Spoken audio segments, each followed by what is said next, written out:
Arctic பிராந்தியத்தில் நிலவி வரும் பதற்றங்களுக்கு மத்தியில் கிரீன்லாந்தின் தன்னாட்சி உரிமையை பாதுகாக்க அந்நாட்டிற்கு தனது ராணுவ வீரர்களை அனுப்ப கனடா திட்டமிட்டுள்ளது.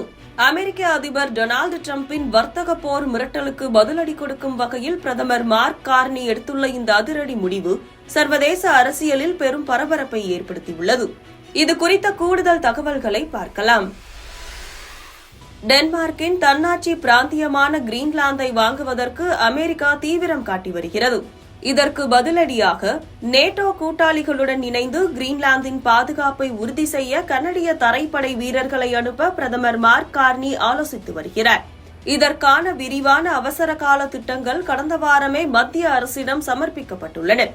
ஏற்கனவே ராயல் கனடிய விமானப்படை நொராட் பயிற்சியின் ஒரு பகுதியாக அங்கு நிலைநிறுத்தப்பட்டுள்ள நிலையில் தற்போது கூடுதல் தரைப்படை வீரர்களை அனுப்பி டென்மார்க் நடத்தவுள்ள தன்னாட்சி பாதுகாப்பு பயிற்சிகளில் பங்கேற்க கனடா திட்டமிட்டுள்ளது.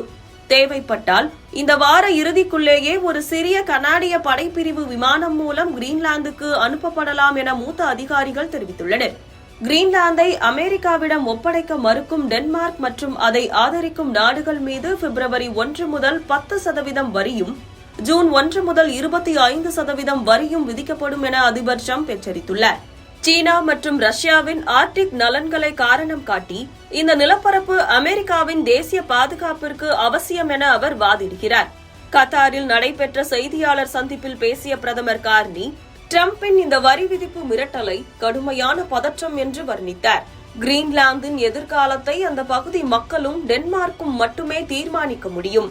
இதில் வெளிநாடுகள் தலையிட முடியாது என்று அவர் திட்டவட்டமாக தெரிவித்துள்ளார். அமெரிக்காவின் அழுத்தத்திற்கு அஞ்சாமல் ஏற்கனவே Germany, France, Sweden, Norway, Netherlands மற்றும் பின்லாந்து ஆகிய நாடுகள் தங்கள் ராணுவ வீரர்களை கிரீன்லாந்துக்கு அனுப்பியுள்ளன. கனடா தற்போது இந்த வரிசையில் இணைவது ஆர்டிக் பாதுகாப்பில் நேட்டோ நாடுகள் ஒருங்கிணைந்து செயல்படுவதை காட்டுகிறது.